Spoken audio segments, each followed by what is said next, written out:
Clean and sanitize everything. Make a starter wort around, say, 10:35. Boil it for around 20 minutes, to get rid of any nasties.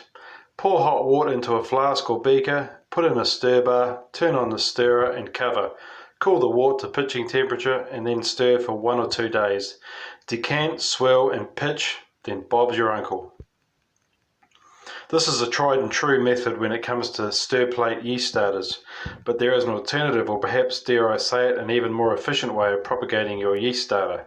It goes by the name of the shaken not stirred, or James Bond method, if you will. But what exactly is the shaken not stirred method? What equipment do I need, and is it suitable for all beers? And where exactly does this idea come from? To put it simply, it is the practice of eliminating the use of a stir bar, stir plate, flask, etc., and merely giving the yeast a shake once in a while. Wait until high krausen and pitch.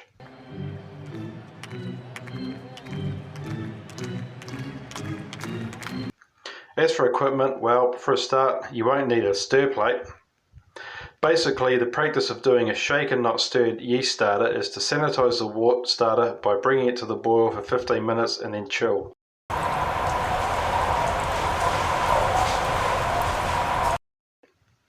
During this time, it is a good idea to sanitize the equipment you'll be using: demijohn, flask, funnels, etc.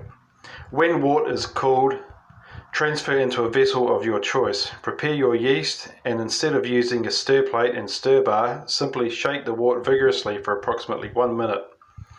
There should be a ratio of around 1:4 ratio between the size of your vessel and the starter wort volume. Let it rest for a couple of minutes and then pitch at high krausen, which is generally between 12 and 18 hours later. The genesis of the shaken not stirred method can be traced back to a guy by the name of Mark van Ditter. Mark advocates shaking the starter to the point where it is almost completely foamy. Why? To quote Mark himself, "I shared this method with the community because I felt that there was a need for a low-cost, low-tech, sheer, stress-free method for producing a healthy starter." I hope that people do not attempt to generalize the method in the way that many specific methods have been generalized by the community. It usually works without fail if all of the conditions are met. He goes on to explain that the science behind doing this is the expansion into foam.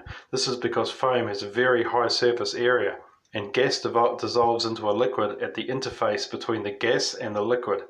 A liquid gas foam composed of gas entrapped in very thin layers of liquid. Mark goes on further to explain, "Here's what I do know. Brewing yeast cells only need 3 things to grow: carbon. Water is carbon bound to water, hence the name carbohydrate. Space, and enough O2 to support cellular health."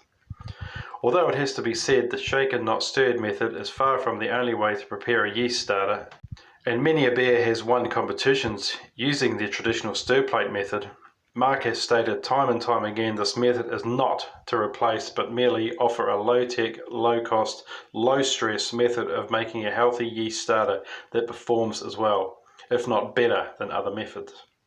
Hey guys, how are you? Thought I'd just put that at the top of the episode.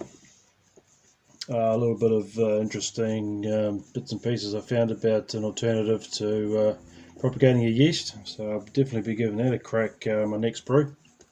Sounds pretty interesting.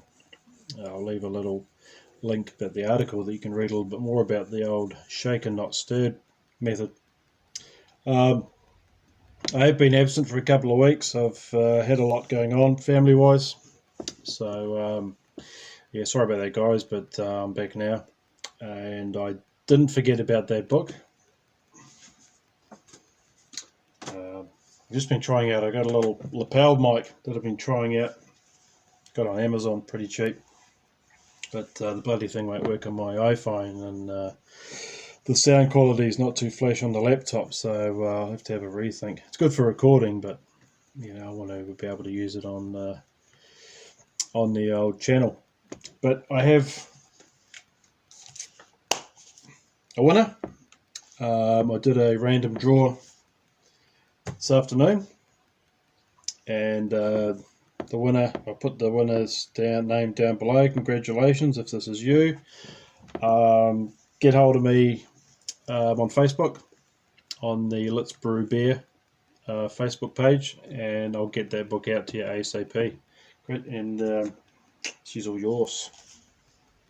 Beauty, congratulations. So anyway, I'm going to tuck in, get myself a Monteith Stout.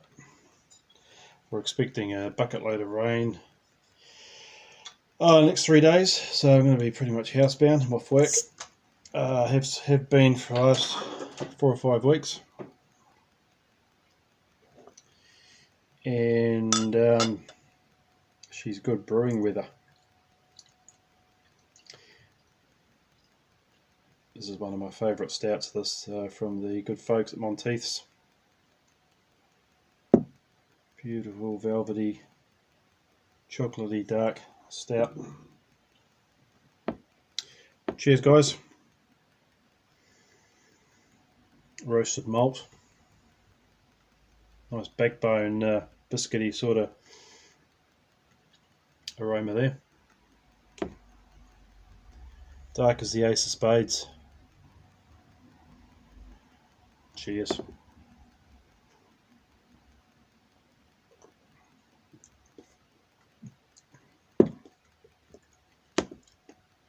Very nice. I'll leave this one here, guys. Thanks for watching. Congratulations again to the winner of the book. I'll get that sent out here. Just give me a bell on the Let's Brew Beer Facebook page. Cheers, guys. Thanks for supporting the channel.